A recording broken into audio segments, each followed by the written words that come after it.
everyone, welcome to or back to my channel. My name is Taylor and welcome to my tower. Today's video is actually a requested one, and that is to show you guys how I make my YouTube thumbnails. So I just want to preface this by saying I am in no way, shape, or form a professional. I am totally self-taught and I've been doing my thumbnails this way for a little while now, although I still don't think that they are perfect, but I do think that they work for me and my channel. So yeah, without further ado, let me show you how I make my YouTube thumbnails. So I personally use Canva, and I do use Canva Pro. I do pay, I think it's either $12 or $13 a month, but I do use it every single day, so it is worth it for me. And if you are a YouTuber, I do definitely recommend to get Canva Pro just because there are a lot of features. I tend to use all of the Pro features pretty much daily, so it's definitely worth it for me. I also will use it for work a little bit here and there. So some of the features that I do use for my thumbnails are Pro features, and I'm not really sure how you would use these features without using Canva Pro, but I'm sure that there are other tutorials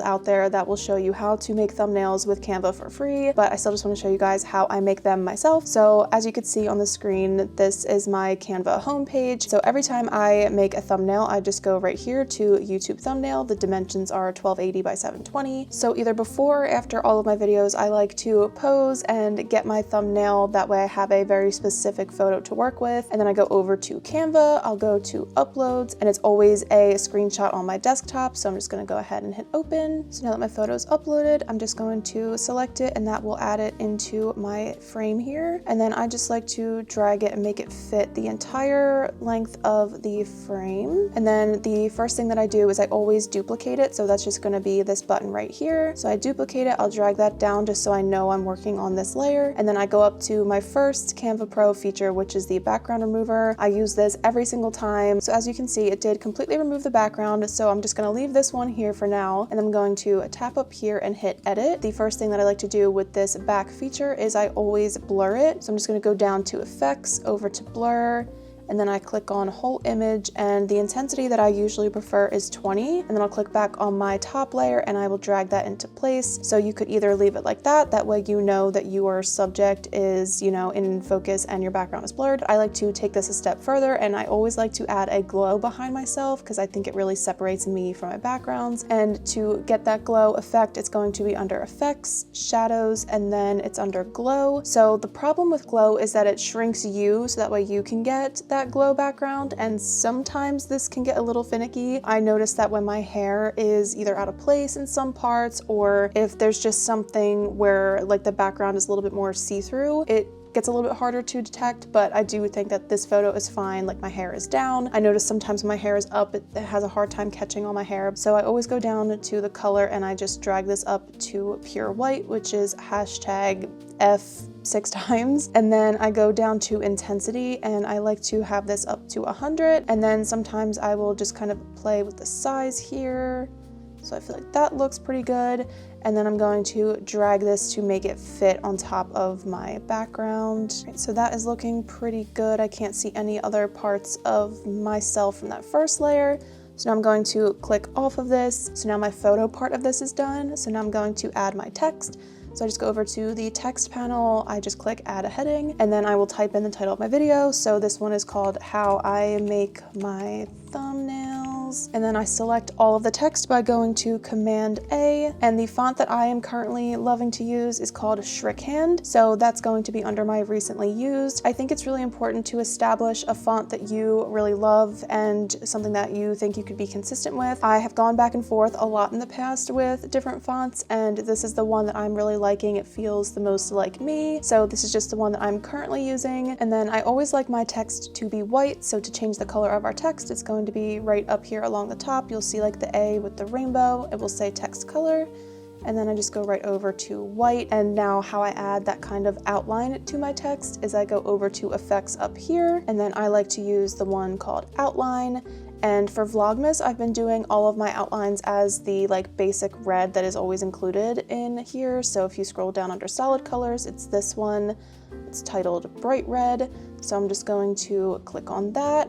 And then this is a little too thin for my liking, so I always like to up the thickness until I feel it looks good. So just about there looks good for me. And And then I always like to add a little bit of spacing in my text as well. So to adjust our spacing between our letters, we're gonna go up to this top bar again, and it's this one with the 3 lines and like the double-ended arrow. It's called spacing. And then I just like to drag my letter spacing out just a little bit, nothing too crazy. I think that looks pretty good, right around the 44 mark. And then I like to drag this up to the top. I will make it center. And this text is a little bit short for my liking. I like to make this kind of span from both ends of the thumbnail. So I'm going to drag this so that way it kind of fits a little bit better. So now that that's bigger, it's a little bit closer to the ends. I am liking that. And then I like to drag it up close to the top, but not touching the top. And I also like to add a little bit of a curve to my text. So to do that, we're staying in this effects section, and we chose our style. Color we're going to leave alone, and now we're gonna go under curve. So as soon as you click curve, it always just takes you right to about 36, and that is just way too much, obviously. So I'm going to just take that and drag it a little bit closer to 0. I usually like it right around 10 or less. So right now I'm kind of leaning towards 7. I think that that looks pretty decent, maybe a little bit less. Yeah, I think 6 might be good. So now I always like to have my text in between myself and my background. I just think it adds a lot of dimension to the thumbnail. We're gonna go under position, and then in position is where you can arrange all of your layers. So I'm just gonna go over to the layers section, and I can see all 3 layers that I have here.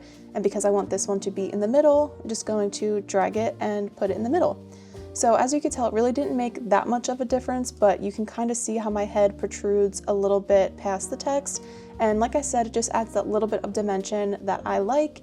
And because this is a Vlogmas video, I have another heading, so I'm just going to add another one. And this is going to be Vlogmas Day 22. So once again, I'm just clicking on the text, going to Command A to select all of it. And then up under my fonts, I'm going to select Shorthand again. And then for my subheading like this, I like to do a different effect to this. So I'm just gonna go over to Effects. And then this one, I like to add a shadow rather than an outline. I just feel like it kind of separates the 2 texts in a way. I feel like you could still do an outline and it'd be totally fine, but I just prefer shadow for my subheadings.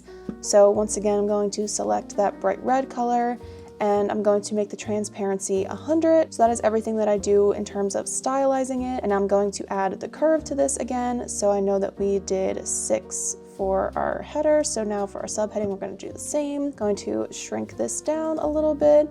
And then I like to add a little bit of a tilt to this. And then I like to add this underneath my header. And I think it looks good on this side for this thumbnail. So I'm just kind of gonna go like that. And overall, I feel like that looks pretty good. I don't have any extra like elements that I want to add to this, but if you did want to add elements, I'll show you how we can do that. So over here all the way to the left, you'll see a section called Elements.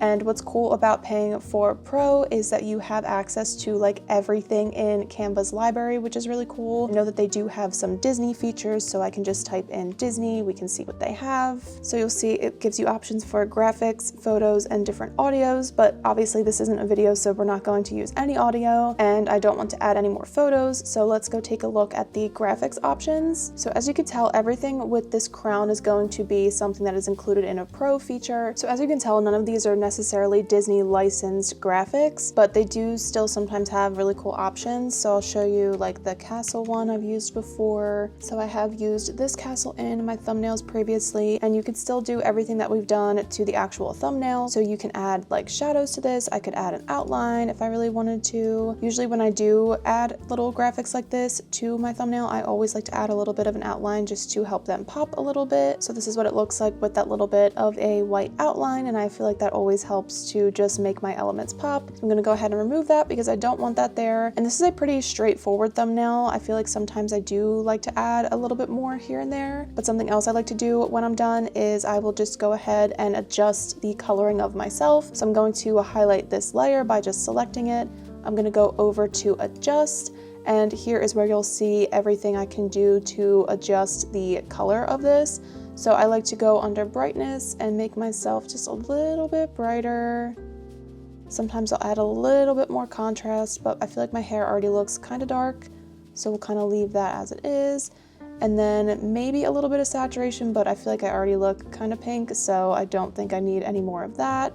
And then something else you can add is some sharpness. So So I'm gonna add just a little bit just to give myself that little bit more of a pop. And I think I'm gonna lower the brightness just a little bit. My skin is looking a little bit red, so going to add it a little bit cool, maybe a little bit green. Yeah, I feel like that is looking a little bit better. So to my eye from my computer, this looks really good. However, I like to check it from my phone because I feel like the screens always look different to me. So I'm going to just open the Canva app on my phone and see how I like it there. And if there's any more adjustments I need to make, I'll make them on my computer just because it's easier to make adjustments on my computer than it is on my phone. So it's looking pretty good on my phone. I don't think that there's any changes that I am interested in making. So I'm going to just leave this as it is.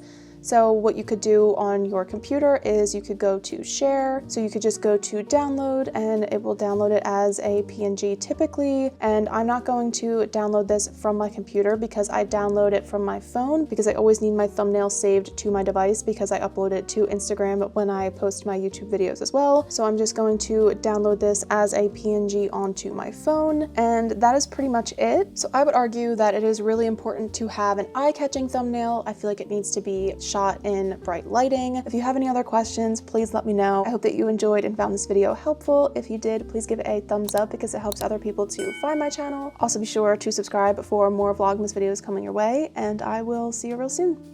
Bye.